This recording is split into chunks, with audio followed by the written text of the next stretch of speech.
Karachi police ने मुस्तफ़ा आमिर कत्ल case के मुल्जिम अरमुगान के रिमांड के लिए सिंध हाई कोर्ट से रुजू कर लिया है, जबकि छापा मारने वाली टीम के खिलाफ FIR ऑर्डर को भी चैलेंज कर दिया है। मजीद जानेंगे डॉन न्यूज के नुमाइंदे शफी बलोच से। शफी, क्या तफसीलात है?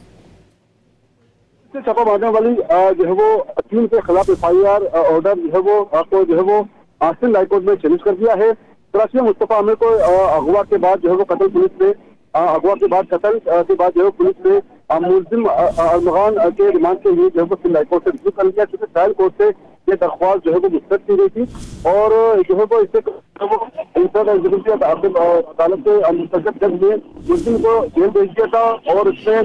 दरख्वास्त में प्रोसिक्यूटर जनरल की जानिब से ये मौके इख्तियार किया गया है कि ये इंतहाई संगीन नौयत का मुकदमा है और तफ्तीश शुरू होने से पहले ही मुलजिम को जेल भेजना जो है वो इंसाफ के तकाजों के खिलाफ है और मुलजिम को रिमांड की इजाजत दी जाए, क्योंकि मुलजिम से मजीद तफ्तीश करना बाकी है और मजीद जो है वो सवाल की करना बाकी है और दरख्वास्त में मौके इख्तियार किया है कि पुलिस पार्टी के खिलाफ जो है वो मुकदमे का हुक्म जो है वो समझ से बालातर है और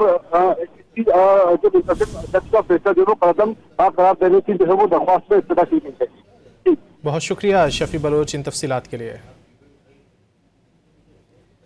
कराची पुलिस ने मुस्तफ़ा आमिर कत्ल केस के मुल्जिम अरमुगान के रिमांड के लिए सिंध हाई कोर्ट से रुजू कर लिया, जबकि छापा मारने वाली टीम के खिलाफ FIR ऑर्डर को भी चैलेंज कर दिया गया है।